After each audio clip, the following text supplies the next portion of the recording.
Hey guys, we're live. This is Jeff with eBay Addicts, and today I got a brand new guest for you guys, Mess Hole Diggs. How are you doing today?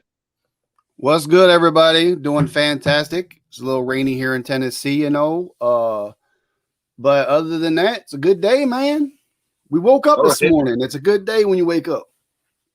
Yeah, awesome. So, yeah, we got to link up. I don't know about it. Was it a week or so ago? We got me and you got to hang out on Buffalo Pickers channel, Defend the Hustle, and I subscribe to your channel and follow you on Instagram. So go ahead and introduce yourself to our audience, just in case they don't know who you are. Just tell everybody who you are, where you're from, and let them know what it is that you do.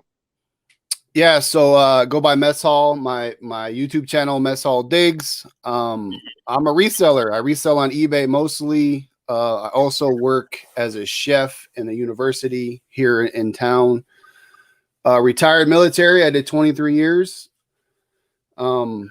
And like you said, I do a live every Friday night with Buffalo Picker and Glass City Pickers called Defend the Hustle. It comes on 7:30 Eastern time on Buffalo Pickers YouTube channel. And we pretty much just, put out as much information as we can. As you know, you were on the show.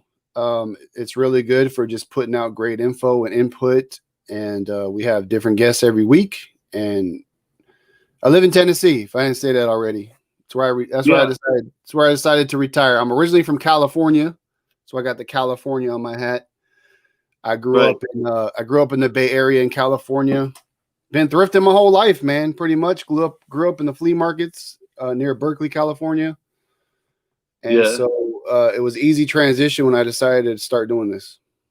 Right. So, 1 second. What part of Tennessee did you say you're from again? You live? How far are you away from Nashville? I'm about 40 miles east of Nashville. All right, cool. Because I knew you were somewhere nearby, but you're also like kind of close to like the Kentucky state line too, right? Yeah, I can throw a rock and hit the Kentucky state line. All right. Yeah, And it's right. so It's on the other side of my neighborhood is the state line. So all right, I'm right on the border. right. And so you said you were in the military. What branch were you in the military in? I was in the Army, and I was a cook in the Army. I retired earlier this year, and I got to do a lot of cool stuff. I was a first sergeant. I deployed as a first sergeant. I got to retire as a first sergeant, so that was cool. And yeah, I mean, we go on and on about military stuff, but I don't know.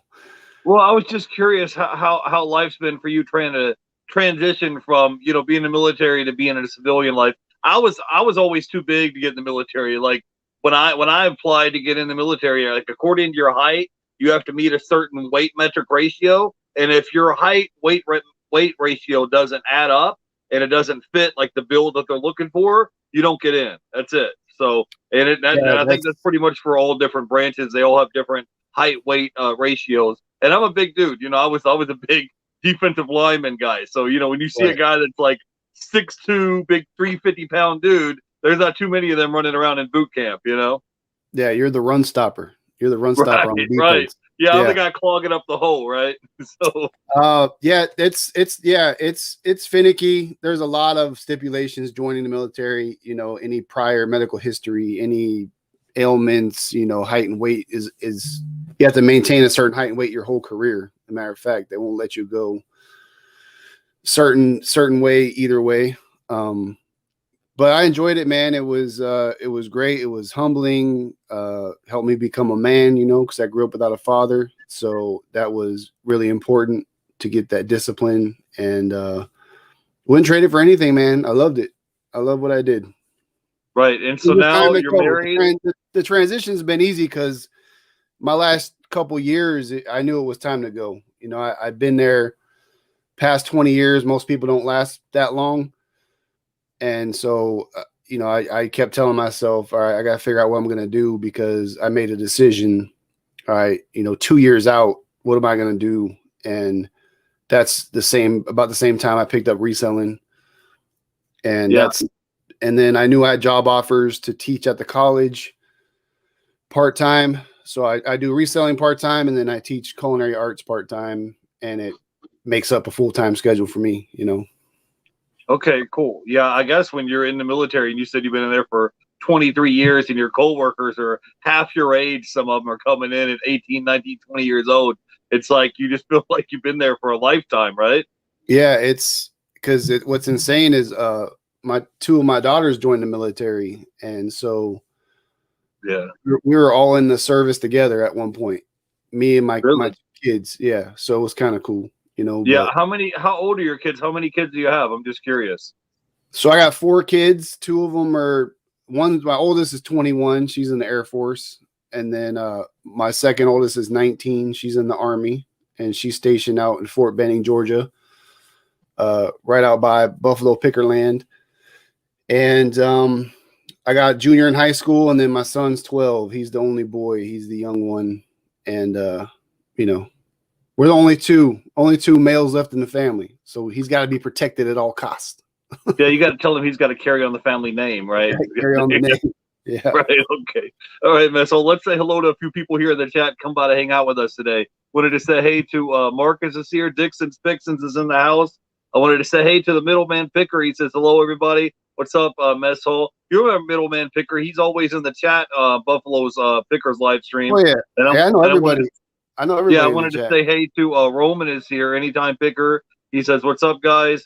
My friends from high school were in the Marines in Iraq in the '90s." Yeah, it's just one of those things. My brother served in the Navy, and my sister was in the Coast Guard, and it kind of like I was the oldest of the family, so I got out, man. I remember back in the day, we recently passed September 11th, and when I graduated high school, I graduated in 2002. So I was ready. You know what I'm saying? I was there watching live when I saw that we were being under attack in 2011. So I wanted to go in. I tried to go into the Navy, the Army, the Air Force. They wouldn't let me in because of my size. But yeah, man, back in the day, in 2002, I wanted to go sign up, and I passed like the ASVAB test. I did all of that, but Right. according to the height weight ratio, if you don't meet their ratio, you're out. That's it. They don't.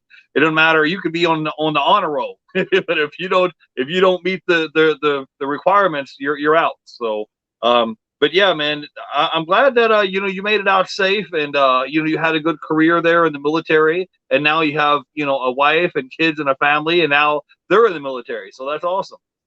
Yeah, it's crazy because I tried talking both of them out of it, because it's not an easy career or life, but Yeah.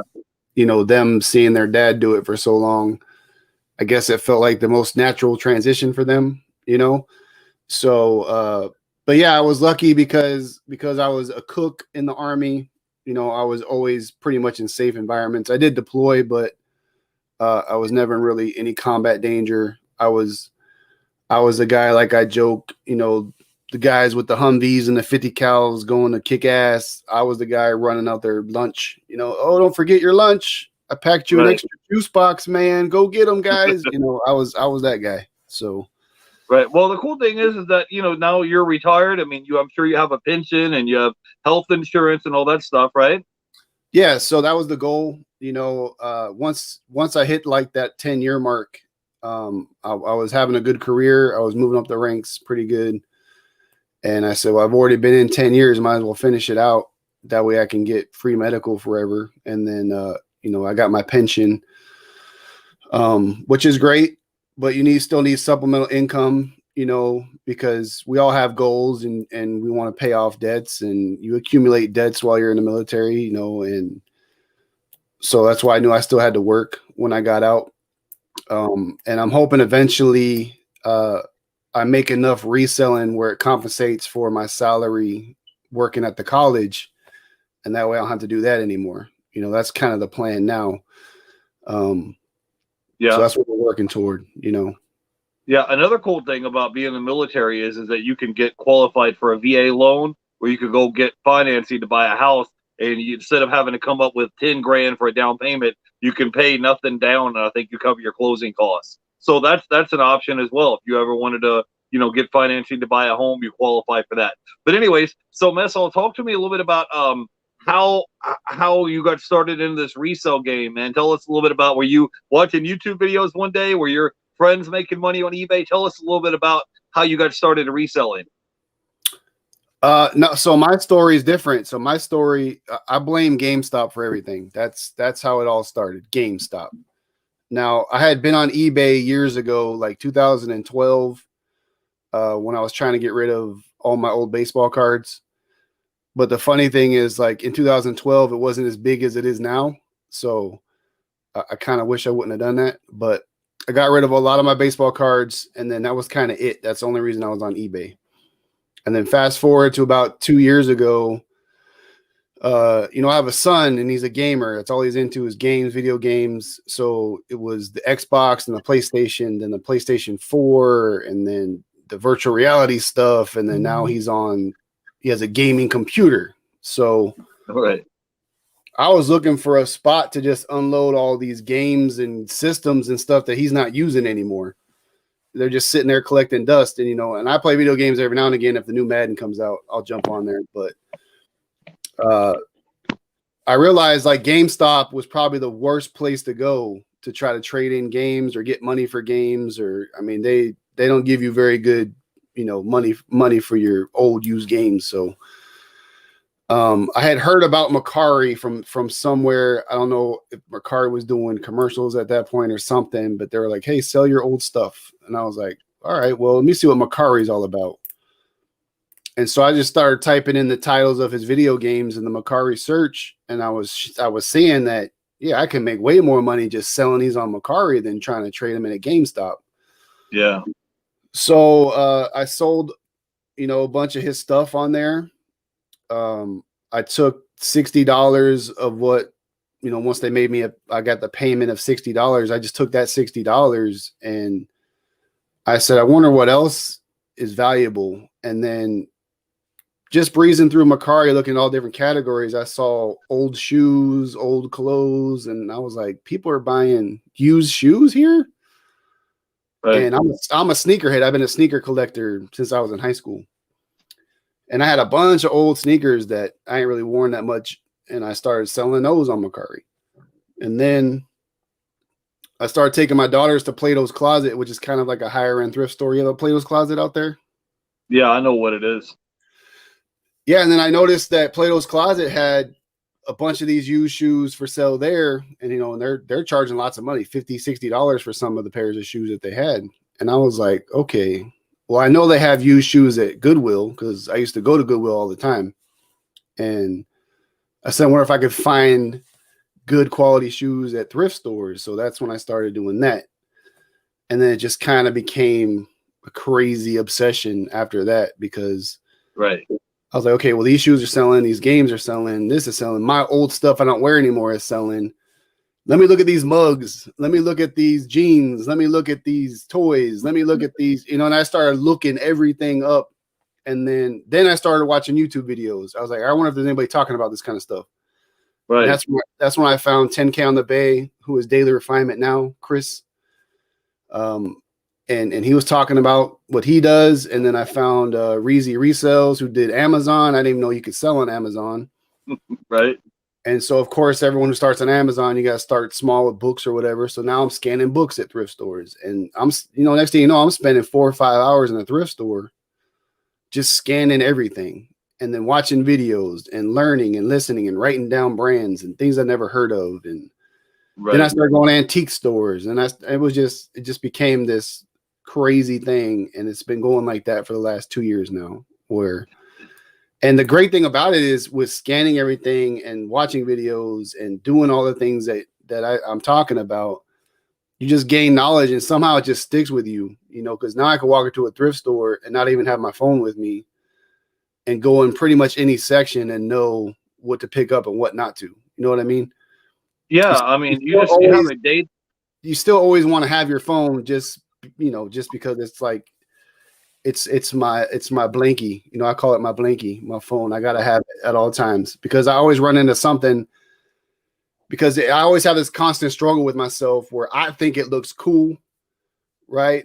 Like this Morris Day and the Time shirt, like this is the coolest shirt of all time to me. Right.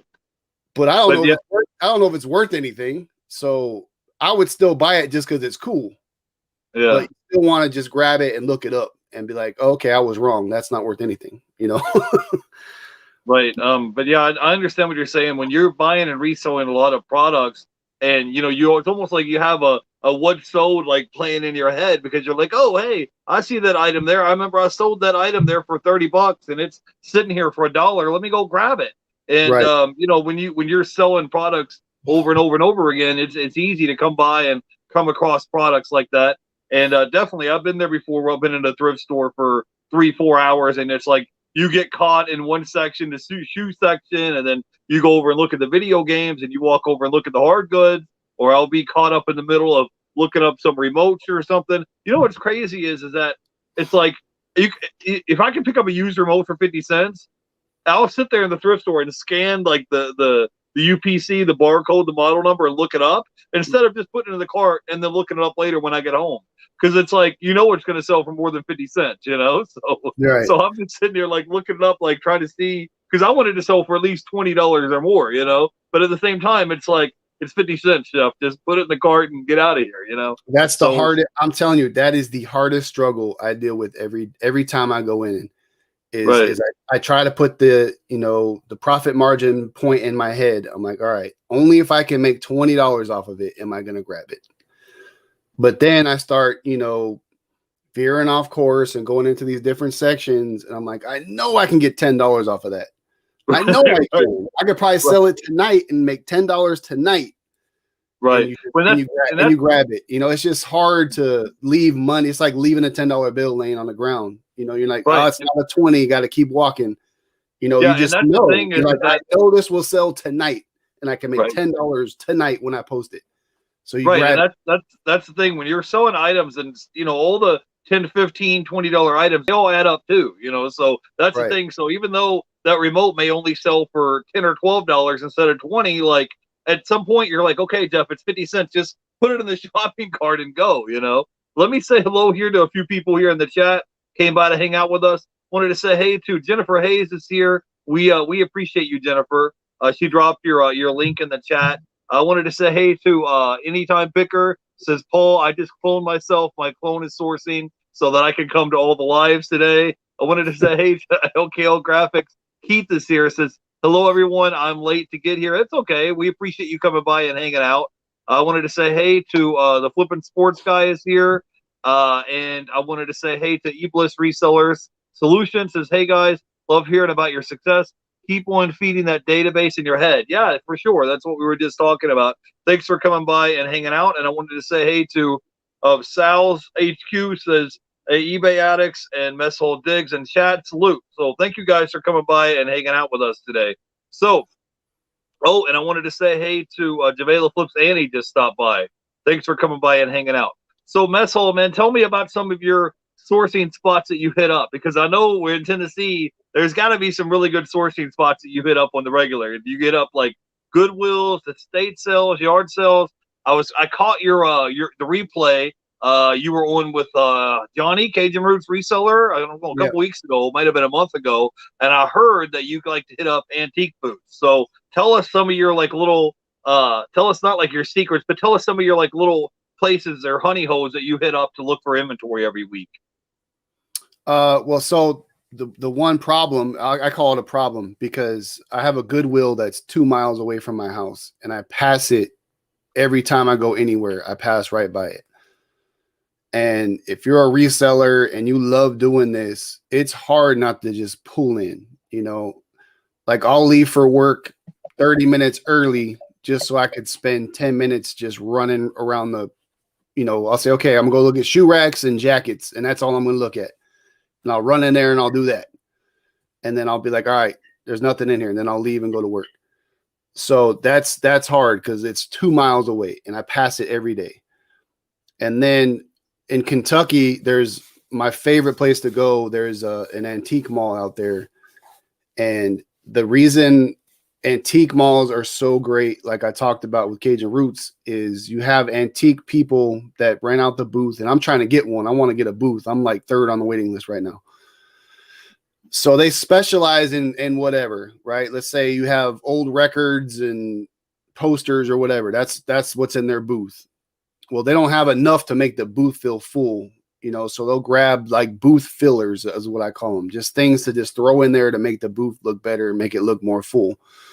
Well, a lot of times these things that they're filling their booths with, they're finding at thrift stores or wherever just to try to make it look like they got more than they have. But they don't really know a lot about the booth filler things they're just throwing in there. And that's where I find the best deals at. Because like I ran it, there was this one booth where she just has mugs and glassware and like old Avon cologne bottles and like that kind of stuff. Right. And then at the bottom of her booth, you had all these old school like WWF wrestlers. And I'm like, uh-oh, what's this? And so I started digging through these things and I found a bunch of them that were still new in the package, and she had them for $8. And some of them were worth like $60. So I bought all of them from her booth. So it's just kind of like an example of why I like going there. And I use the phrase catch people slipping, right? I'm going to catch these antique dealers slipping when they start throwing these things in there to just fill their booth up and they don't really know what they're putting in there. Right. I found a pair of like old Converse slides.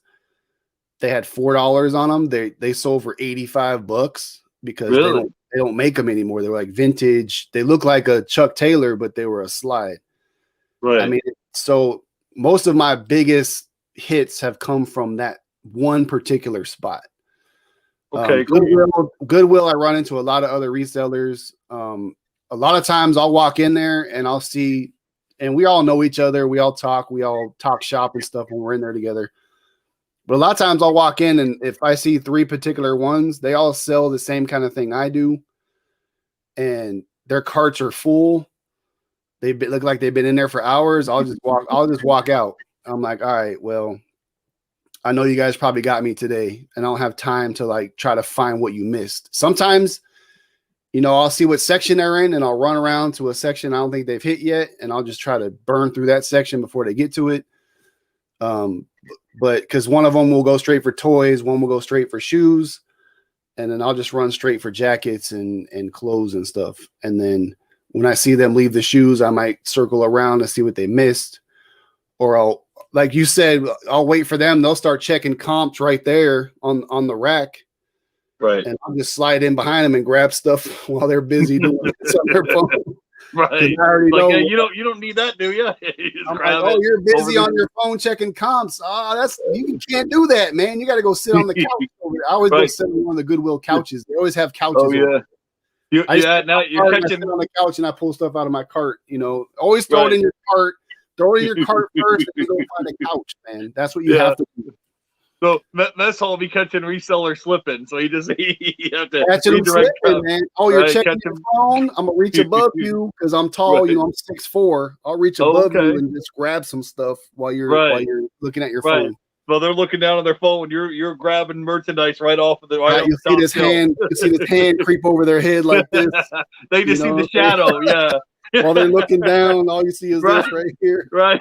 It's like that Eggo commercial where that grandma is sitting in a rocking chair and everybody else is chasing after the Eggo, and they get there and the Eggo is gone and she's sitting back in the rocking chair eating that Eggo. Yep. That's you. That's how quick you are. You're just reaching right over their head, grabbing merchandise. So hey, we had a question here in the chat. I think I missed from Roman, and he wanted to know what you like selling. Shoes is my number one favorite thing, and that's because I'm a sneakerhead, and that's what I feel the most comfortable with. I love shoes, and they sell the best for me. They're my money. They're really my bread and butter are shoes, and it's the thing I tell new resellers that want to get into this. Start with a niche that you really feel comfortable with, that you kind of know about. Whatever you're into as a hobby, there's probably a resale market for that hobby. And if you know about it, then you should probably start there and then try to work your way into other things. Because I've gotten, it's all about growing pains, and I'm the kind of person that always just jumps into something and thinks I'm just going to figure it out on my own. Mm-hmm. And so, I've made a lot of bad buys in my reselling career, just because either one, I thought it was cool, or one sold one time for, in 4 years for $60. So I'm going to get it, and hopefully, you know, and that thing just never sold. It was just like one person on earth was looking for that one thing, and that's why it sold. And now that Yeah. one person on earth has it, no one needs it now. So I'm just sitting here with it in my closet. But Right. go with something, you know. Shoes, I know. You know, I'm pretty good at you know, I did a video about spotting fake shoes in a thrift store, like things to look for.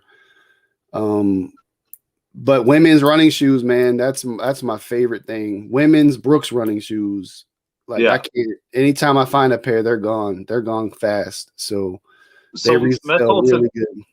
Since we're talking about shoes, could you give us like 3 or 4 or 5 name brands that we need to look out for when we're looking at shoes? Like what particularly, if I'm there, let's say if I'm at a thrift store, or I'm at a yard sale, I'm at an estate sale or something, what kind of shoes in particular should you stop and look and say, hey, these, I need to go check out sold comps on these. What are there any brands that have been really hot selling items for you this year?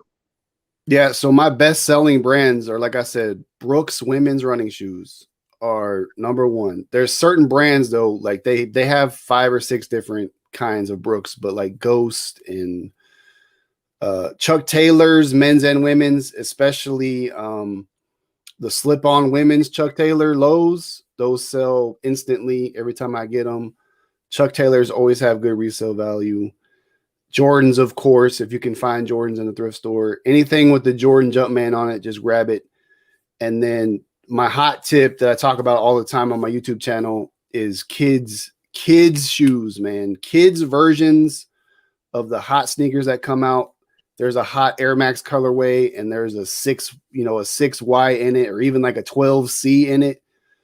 I just sold a pair of 12C Air Maxes that I paid $2.99 for $35, pre-owned, used kids shoes. I see them all the time. I call them baby Jordans, baby Kyries, baby Durants.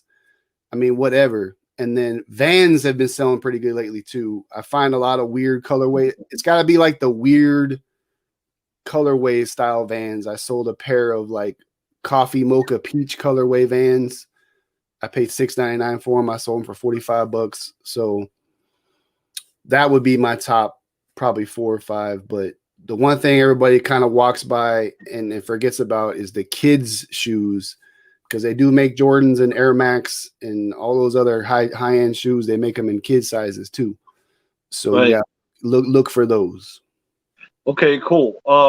Now since we're talking about shoes, tell people where they can go look up. Like, let's say you're at Ross or you're at Marshall's, and the shoes don't have a box, because usually the box will have the it'll have the tag on the box, and it'll have the like the serial or the model number, so you can look them up on eBay to see the sold comps. Tell them where it's like under the tongue of the shoe itself, right? When you pull it up, where would you look up the model number of the shoe so you can look it up? Like, well, I just had a pair of shoes and dropped them, but well, let me hold on. Let me grab a pair. Hold on.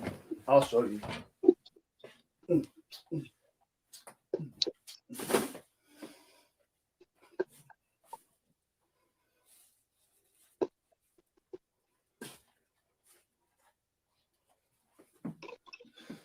What I was trying to show you guys is like I picked up, I don't know if you guys can see it on camera, but like I picked up these pair of cleats at Ross, and usually right here on the inside, like right here on the inside of the shoe, there's a little spot here, and then it'll tell you the size of the shoe, and then it has like the serial model number in there, so that way you can kind of look it up a little bit. Like, it'll give you more information about it, and you can look it up and see like the sold comps a little bit of the shoe. Go ahead, Miss All. Go ahead.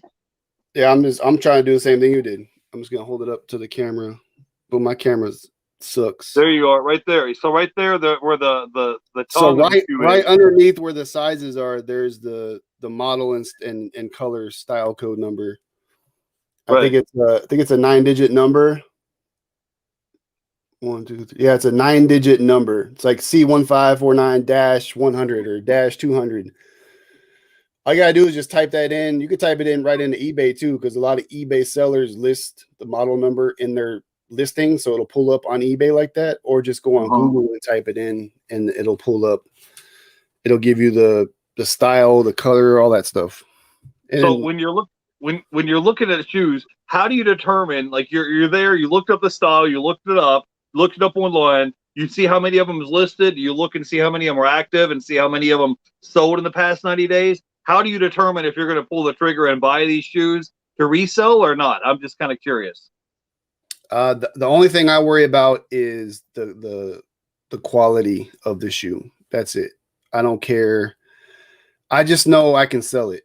You know what I mean? I just know I can. It's just something that you'll get with experience.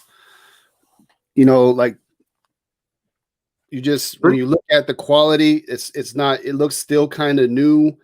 You know, it's a popular shoe. It's a Nike. It's an Air Max. It's an Air Max 95. It's whatever it is.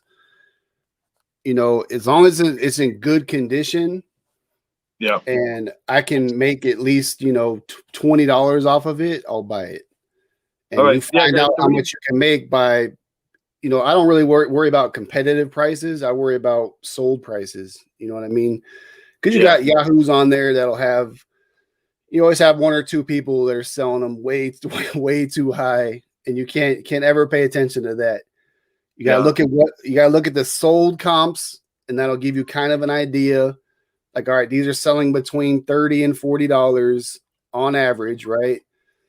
A lot of people have them listed for around that same mark, you know, with the exception of those one or two people that are selling them for 85 or whatever.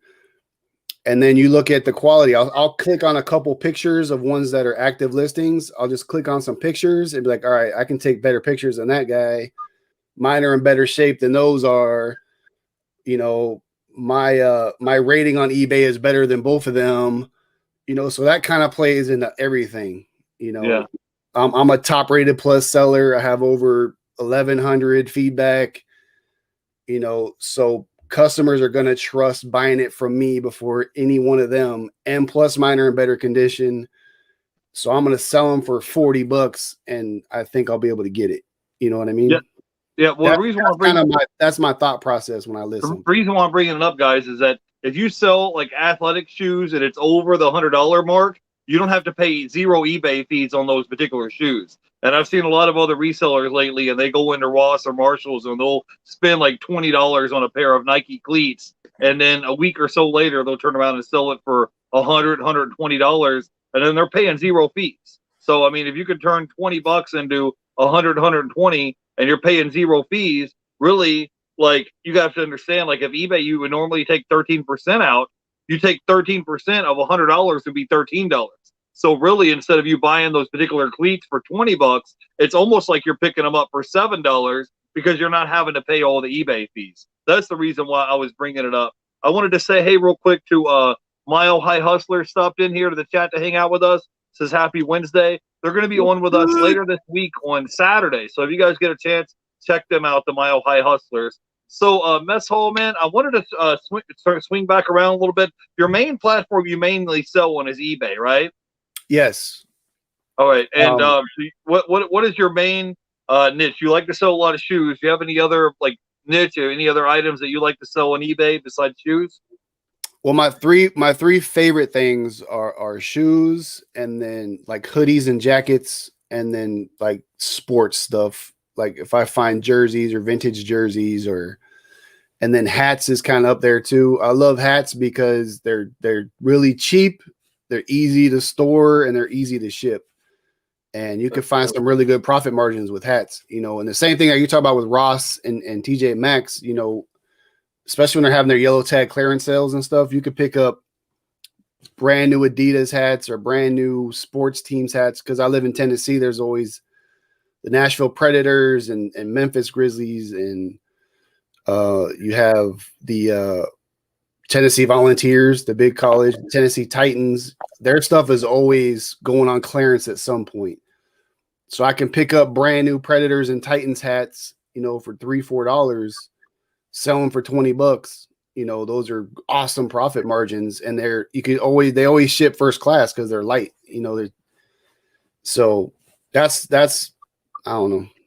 Yeah, one great thing about it. Yeah, and so eBay is your main platform that you sell on. How many items do you have active right now listed on eBay? I have 570, I think. So are you doing anything different to get ready for Q4 coming up? Yeah, I'm I gotta find find some motivation. I have, Right. like I said, Friday night on Defend the Hustle, I probably have 300 items that I have to get listed in the next, you know, my goal was to have it all listed by October 1st, but it's already in the middle of September. So, Well, if you got 300 items you need to list, just do like 10 of them a day. And in 30 days, boom, you have 300 will be listed. It's just like, it's almost like if you go to the gym, it's got to be part of like your routine, man. And you just have to sit down and crank out the listings. So I understand, especially when you're trying to shoot YouTube videos and working another full time job on the side, there's only so many hours in a day. Anytime Picker says, do you offer free returns or buyer pays for returns? I do free returns. That's what I do. Free returns. I pay for the return shipping. Yeah, I offer free returns just mainly because I don't want people to leave me negative feedback. And if you offer free returns and you have a dispute with the customer on eBay and they want to leave you neutral or negative feedback for whatever reason, usually 9 times out of 10 eBay will side with you and they'll remove the negative feedback off your account. But that's the main reason why I offer free returns, is just to try to kind of give me an extra layer so somebody doesn't just go behind your back and leave you negative feedback for no reason. Which is crazy, because I'll send somebody brand new stuff right to their door in 2 or 3 days, brand new in the shrink wrap, and they still find something to complain about. But what you gonna do, right? So Mess Hall, drop some knowledge on us. Tell us about this. Tell us a little bit more about this, the antique booth. You said that you're like third on the waiting list to get this antique booth. How much does the booth cost? How big is the antique booth? And what's your plans going to be with that? Like if they call you up, let's say October, November, December, later this year, and they say, hey, you got it. Like, what's your plans with the booth? Yeah, so the booth is just another stream of income type thing. It's $60 a month to rent a booth, and then the antique store gets 10% of your sales. So it's like it's similar to doing an online site, kind of similar to eBay or whatever. If you own an eBay store, and you get a 10-foot by 12-foot space, and my goal is just I want to get it more for my wife, because she's really big into mugs and vases and glassware and all this stuff that's just taking up crazy amounts of space in my garage. So my goal is just to move a lot of her stuff out into this booth, try to get more eyes on it that way, and then free up more space for me so I can put more of my stuff in the garage. And then, have something, if I'm like, okay, then I have another option. Do I want to put this on my eBay store, or should I just throw it in the antique booth and see if it sells there?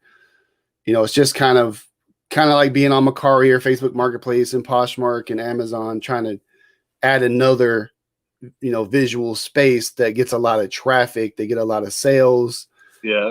Every time I go out there, there's a lot of people in there, and then the best thing about the kind of stuff my wife sells is it's very breakable, and shipping that stuff is an anxiety attack waiting to happen. I'd rather go put it on a shelf and then hope someone just buys it there and then leaves with it, and not have to worry about shipping it or any of that kind of stuff, or taking it to the post office. Or so it's kind of just another space, another sales, spot for us that I want. Yeah, that'd be cool. And $60 a month, that's like $2 a day. So that's pretty cheap. I mean, for to have your own booth set up, and you said it's really packed every time you go there. There's a lot of foot traffic. So a lot of these bigger, heavy, bulkier items, you can put in there in your booth. You don't have to worry about shipping it, and hopefully it'll free up some space too. So hopefully you'll get it soon. Let me say hey real quick to Zach, just stopped by. Utah Bought and Gone is here, and I wanted to say hey to my buddy Kelly Reseller Louise, just stopped by in the chat.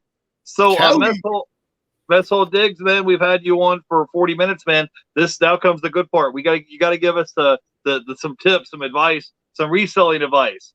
So what would be like your top 2 or 3 tips or pieces of advice that you could give to somebody, whether they're a new reseller, maybe they're somebody doing it part-time, they want to make more money on eBay? What would be like your top 3 pieces of advice you would have to help them out?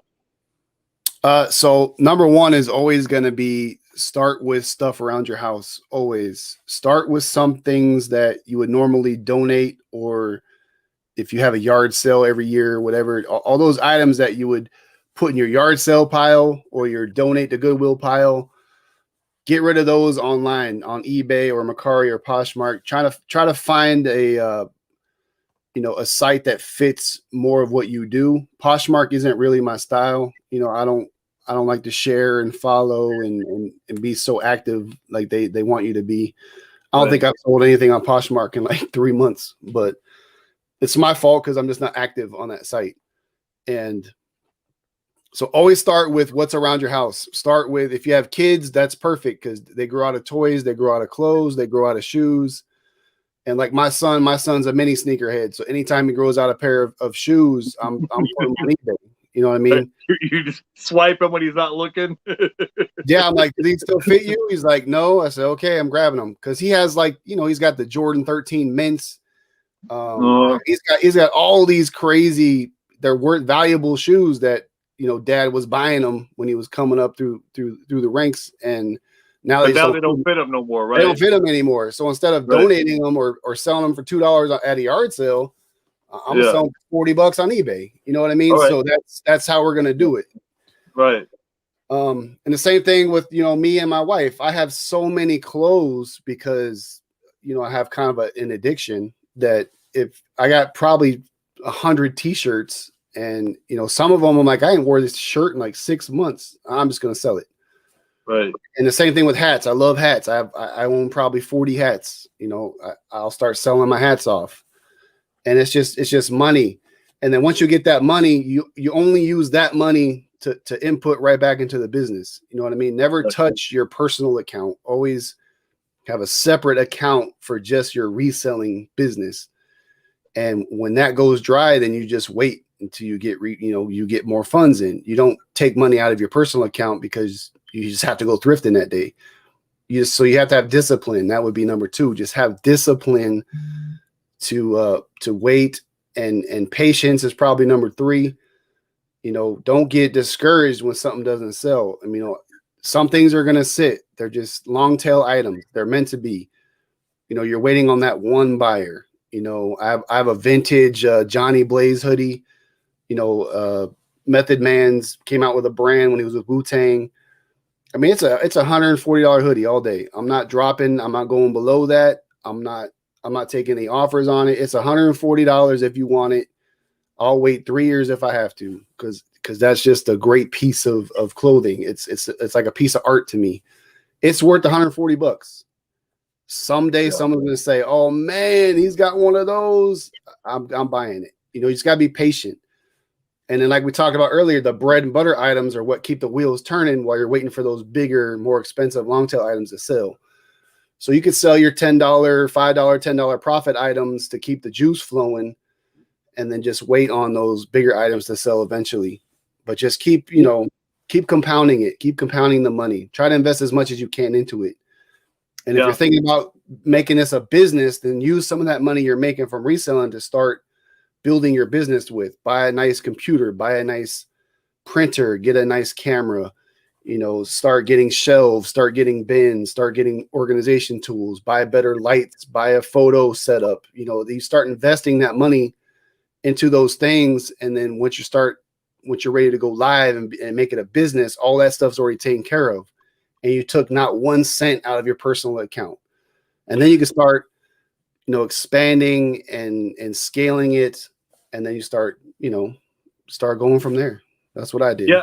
And earlier you were talking about, getting stuff that a lot about. So if you know a lot about shoes, you kind of have a competitive advantage. If you know a lot about shoes, go look at shoes. Like I know a lot about video games. So it's like I had this video game yesterday that I sold for $60. It was this old Sega CD video game, and it was still kind of new in the shrink wrap, but the shrink wrap was torn. And my brother was like, "Hey, you should lower the price on that." I'm like, "Bro, I'll just let it sit till it sells." Like, they have made this in 20 years. So good luck for them trying to find this at Walmart or Target or Best Buy. They're not going to, the only place they can get it is on eBay. So come at me. If you want it, I got it for you. But they're going to have to pay the price that I had it listed and it sold. So sometimes you just got to wait them out. But yeah, if you can find a niche or something that you know a ton about, where you don't have to sit here and look up sold comps on every single item, or if you could walk by, if I dropped you off, let's say if I dropped you off at a Ross or Marshall's and say, "All right, Mess Hall, you have, $50 to go find something," you wouldn't have to sit there and look up shoes. You'd be able to walk by and say, "Oh, these are LeBrons, or these are Kyrie Irvings, or these are Jordans here. I know I can flip these, buy these for $20 and sell them for 100, because you have kind of a competitive advantage because you're already in that niche. I Right. wanted to say hey to Vela Flips, and he says addiction for shoes and handbags, right? That's Hey, it's funny, okay. You only live once, man. right? I So know like Ludacris once said, Jesus saves mess hall withdrawals, baby. I right. withdraw. That's what I Hey, do. so Mess Hall, tell us about your YouTube channel, man. I subscribe to your channel and follow you on Instagram. Tell everybody a little bit about your YouTube channel, how or why you got started on YouTube, and tell them a little bit about what kind of content you make on YouTube. Yeah, so Mess All Digs on YouTube. We're a small community, baby. Small channel. I got 300 something subscribers. I Yeah, started on YouTube because my oldest daughter was like, "Dad, you need to get on YouTube, man. You're one of the craziest dudes I know. I think people would watch you. Talk about your reselling business on there." yeah, And I was like, "All right, I'll try it out." And so she would watch it and she would laugh and we'd laugh together. So it's kind of like one of those things like, look at my dad. He's hilarious. And I just kept it going. And what I found that the best thing about YouTube is once you do it for you, it doesn't matter what subscribers you get, or because you don't want to race to put out the hot thing or what everyone else is talking about or what's popular with every other reseller. Put out what you want to put out, man. Because if you look at my YouTube channel, it doesn't make any sense. I'll talk about cooking one day. I'll talk about just being motivated one day. I'll talk about going to the thrift store. I'll talk about I just whatever I feel like an idea hits me, and I'm like, I'm gonna make a video about that. And then I right, look back on your journey. I've been on YouTube over a year now. I look back at my journey, like seeing the things I used to pick up back then, what I used to talk about, what I do now. And it's kind of like a diary, you know what I mean, of growth and seeing yeah, how far you've come. And the best thing about YouTube is the networking. That's the number one thing I get out of it, because I get to meet people like you and Buffalo Picker and Glass City and Bearded Thrift Machine. You get to yeah, meet all these people that do what you do, and everyone knows something you don't, and right, then you can only get better and smarter by hanging out with people that are smarter than you and been doing this longer and know the tricks that you don't know. So networking is the key. You should be on social media for networking purposes, number one, always, because that's how you're going to get better. That's how you're going to get your questions asked or answered. There's people that have the answer to a question I seek, and I can't find it on the eBay chat room. I can't find it in anything else. So I'm going to ask eBay addicts, hey man, how do I do this? yeah. I'm trying to do this thing. How do I do it? Someone knows the answer. And if you're networking on social media, you'll find the answer. That's the Yeah, best thing about it. I agree with you. I think that's the best thing about, Instagram and YouTube is just hanging out with other like-minded people. Like you're in Tennessee, zombie bargain hunters in California. I mean, there's no way that I would run into him on the street, me being in Florida and him being all the way in California, if it wasn't for like social media and the internet. So definitely that's always nice. And yeah, believe it or not, guys, us resellers, we actually know more than like the eBay executives. I went to this eBay like meetup was put on by executives from California, and I was talking to one of the executives, and we were just hanging out in the back, eating snacks, and I was asking him a question, and he just looked like he had no clue.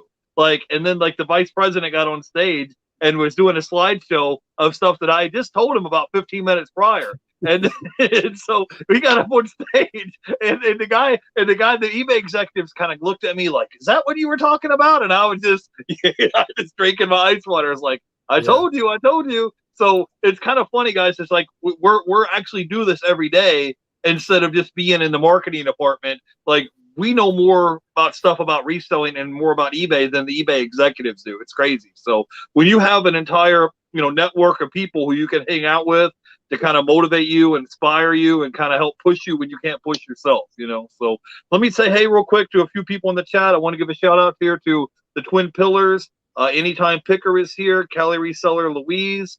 Javela Flips Annie is here in the house.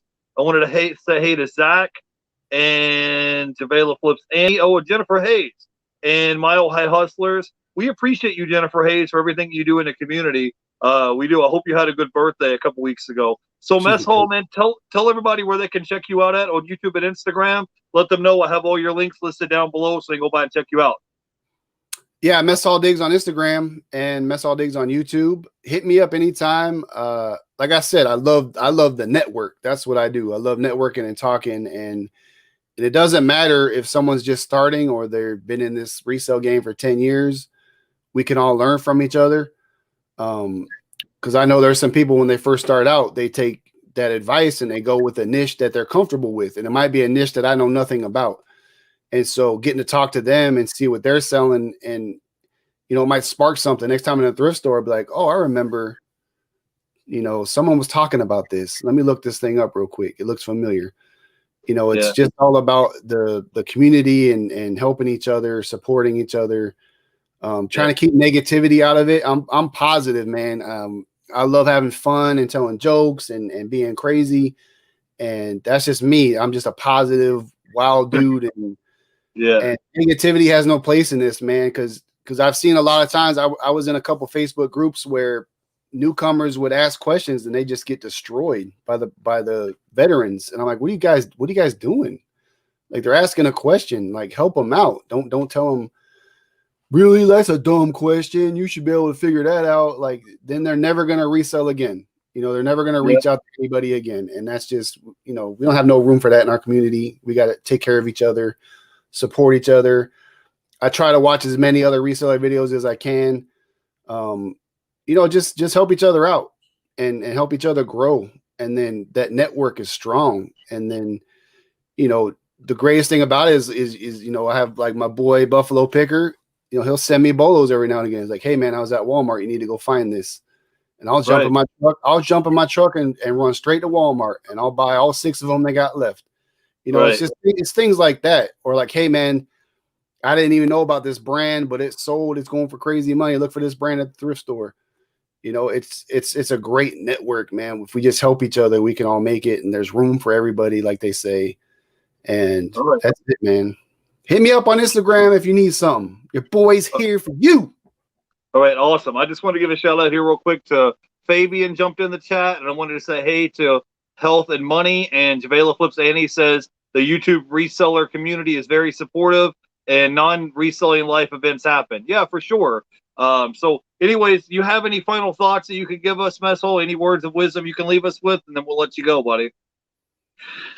You need to believe in yourself, man. Just when you tell people what you do for a living, you're gonna have a lot of naysayers. You're gonna have a lot of people like, you can't make money doing that, can you? That you need it's kind of a weird job to have.